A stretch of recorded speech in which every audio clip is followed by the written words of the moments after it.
Let's start and let's jump into today's topic right away. I want to share with you an exercise that I've done recently that really changed the game for me in terms of healing past relationships. It really helped me to find more peace, more joy, more forgiveness for my past and every past relationships and lovers and situationships and intimate relationships I had. Welcome back to the channel. I'm a little bit far away from the mic today, so I hope that you can still hear me properly, but I just want to lean back to have this conversation with you. I just recorded another video, so that's why I'm dressed the exact same. I love to change, to give you a little bit of diversity. I just changed a little bit the scenery. I just moved the camera a little, so you have the feeling to have a sense of something new. But if you're new here, we're a small, loving community, so please don't be shy. As I said, just jump into the comments section, share with me your takeaways, share with me what you're going through, anything you want. It's a small community. We could be gathering in my garden, literally, right now. So that's cool. And also, if you want to support the channel, just make sure to subscribe so you get notified for every new video. And it feels good for me to grow this channel, to see that we're more and more and that it's serving a purpose somehow. My life, my daily exploration of my own consciousness and all the things. So recently, okay, so to talk about the subject of today, I just want to give you a little bit of context in my own personal experience. And I'm talking about myself because I cannot tell you the truth with capital T, but I can tell you my truth and what I've learned from my life experiences. And hopefully that inspires you, or you can extract some lessons for yourself, or you can just feel less alone and like someone else is going through the same thing as you.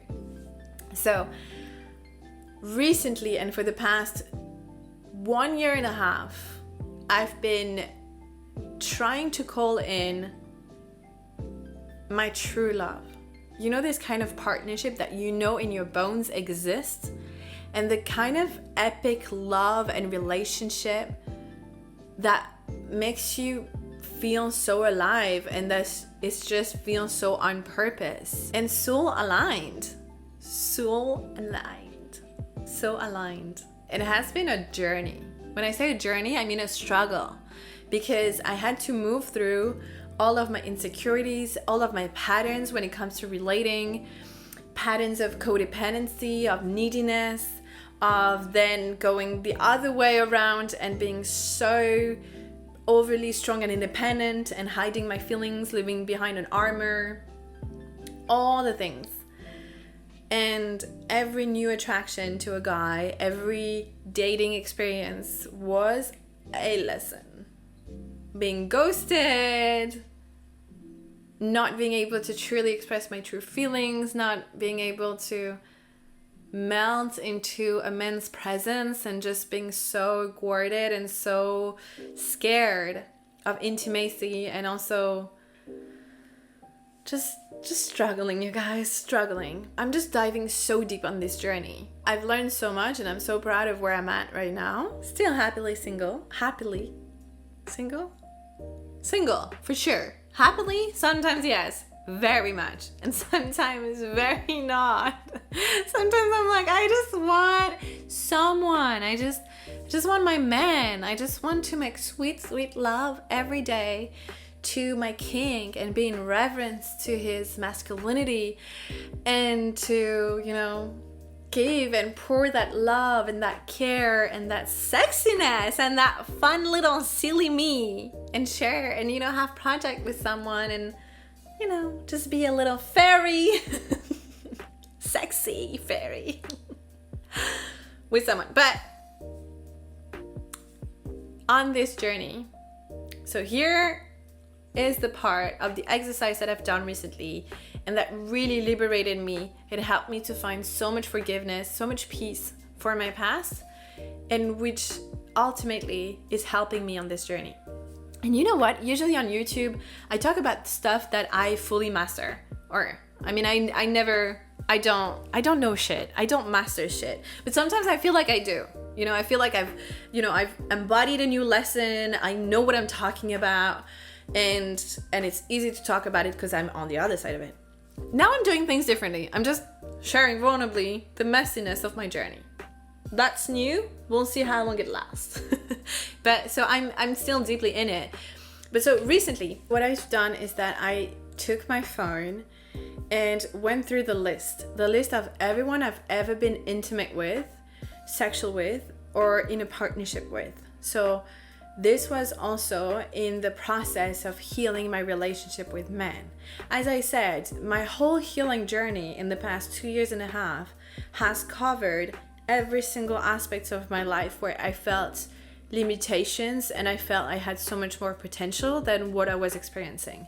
So it means my relationship to money, to men, to, you know, true love, to even my artistry, to, you know, the way I relate to my body, the way I relate to myself, the way I relate to my pussy, to my work, my career, who I am as a leader. It covered everything. And a massive journey that I've been on is healing my relationship to men. I realized how much resentment I was holding against the masculine.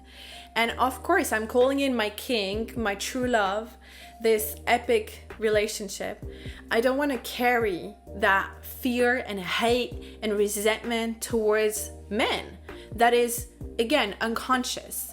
It shows up in the way that I'm always waiting for them to fuck up, in the way I'm mistrustful of the masculine and men in particular, in the way I criticize and judge them, and the way I'm like thinking there are no good men out there. Where are they? You know, the conscious, loving, sexy, masculine men.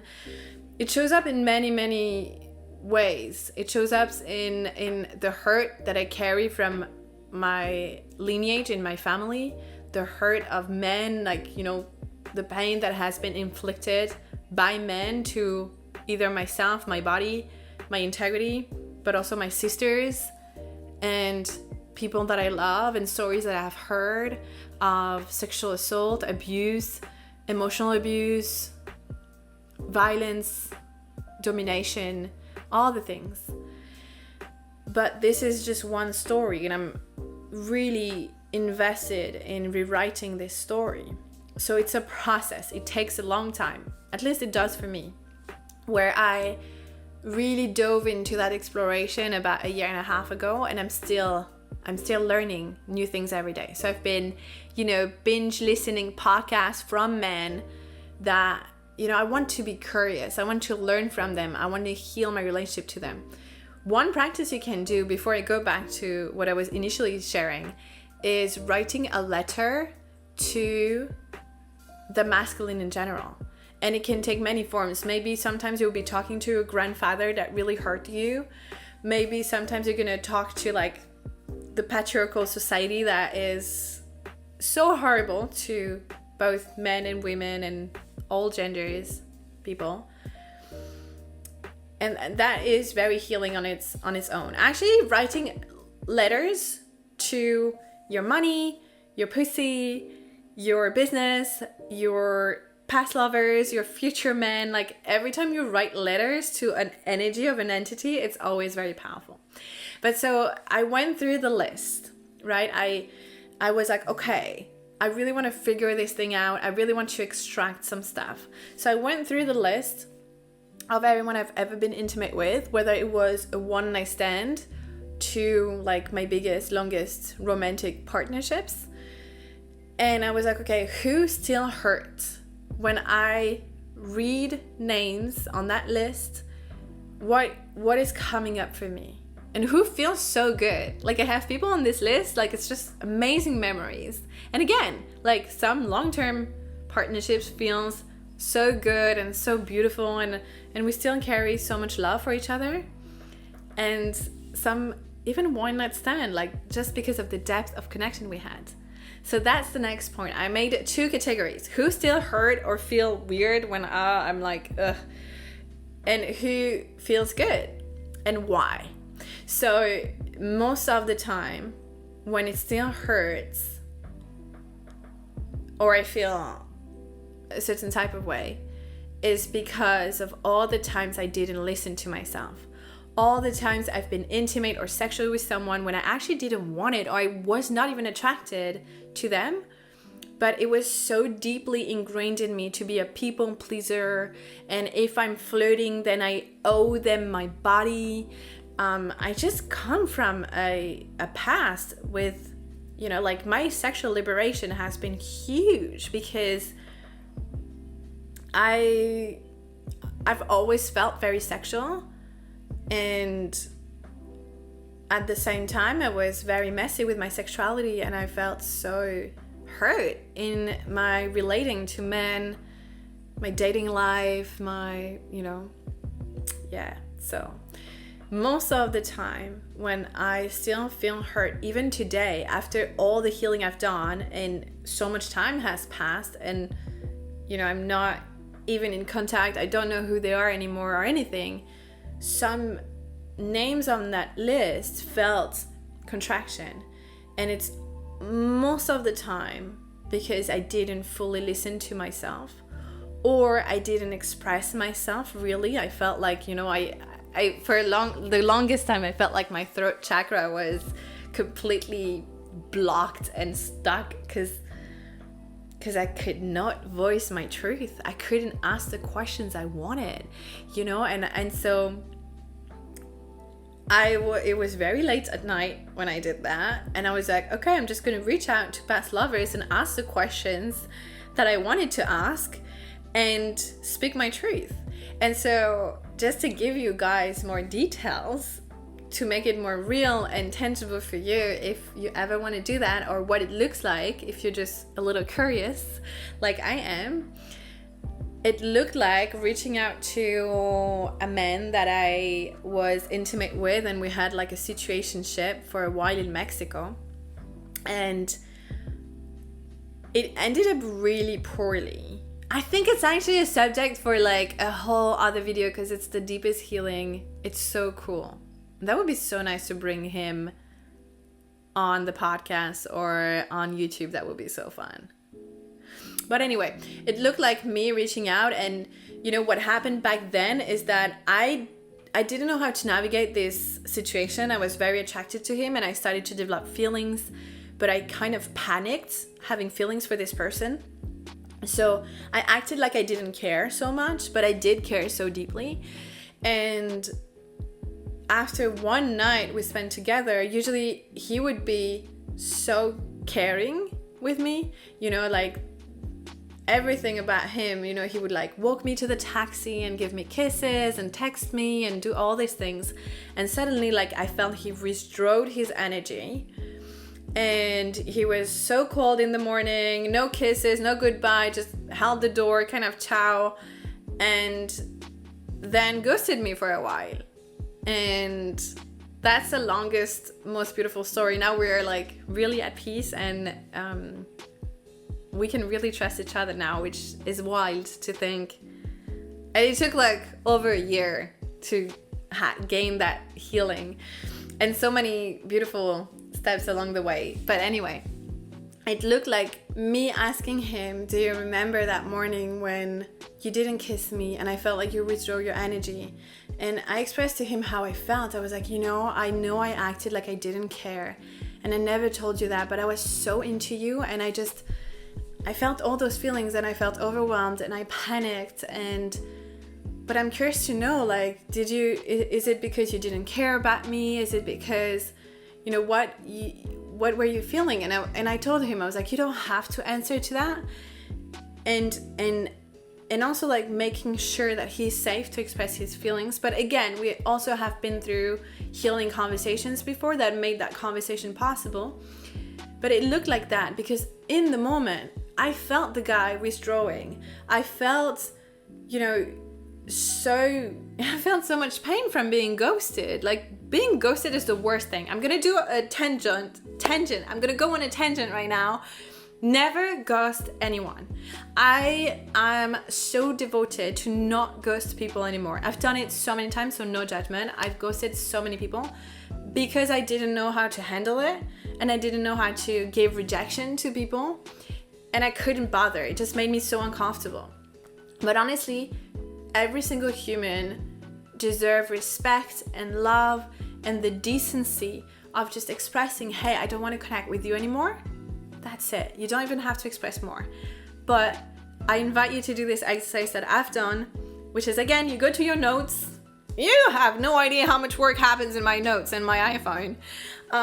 I go into my notes and I have this note called Better Than Ghosting. And I wrote a message, the kind of message that I would love to receive if someone doesn't want to connect with me. Because it happens. Like, it's okay. Sometimes we don't vibe, we don't match, we don't want to connect anymore. That's fine. But can we do it with love? It will create such a better world.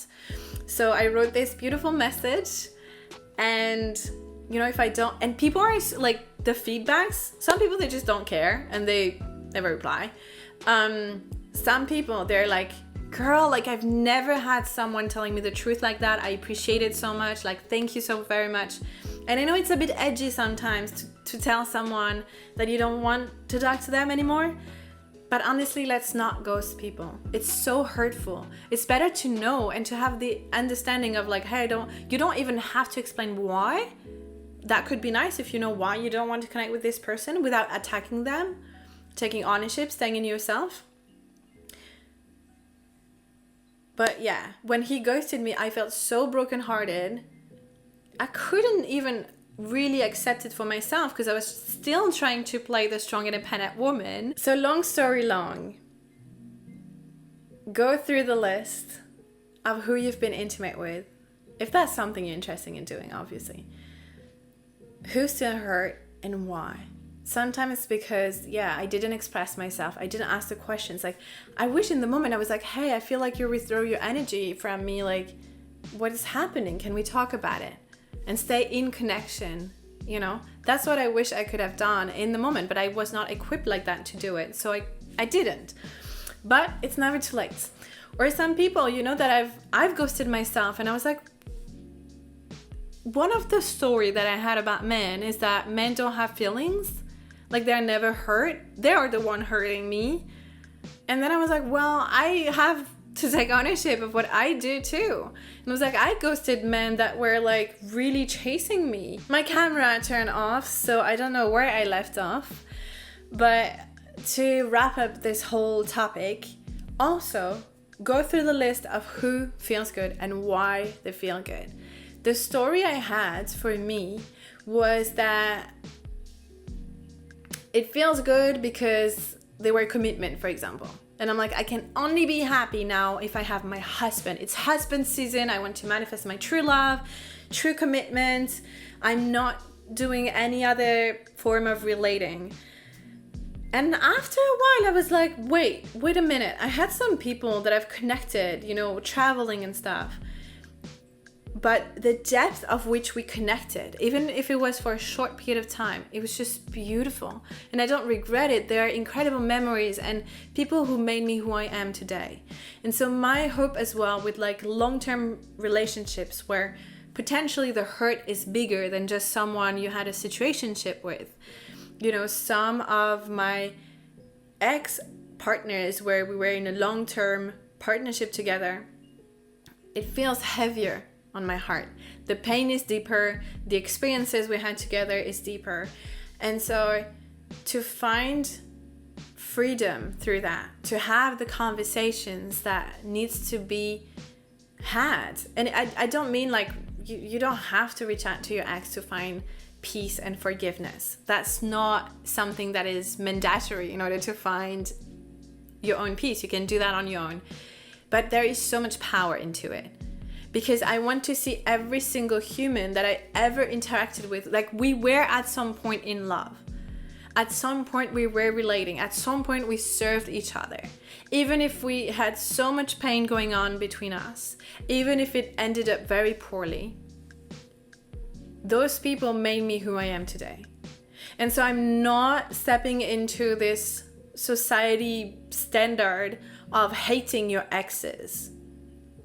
No. And that's not what I want for my partner as well. I think it's a sign of maturity to embrace your past and to make peace with it without feeling weird and like hooked into your past and stuff. comes from a grounded place, a truthful, aligned place. But there is so much power. Those people are your allies. Even if you hate them now, even if you resent them still, which is fine too. Like healing and forgiveness also comes with time and with maturity and doing the work and going into the pain and the wounding and releasing them. But doing that work, just free your heart and your love bigger and better. And I don't see enough people talking about that. So here I am, taking a stand.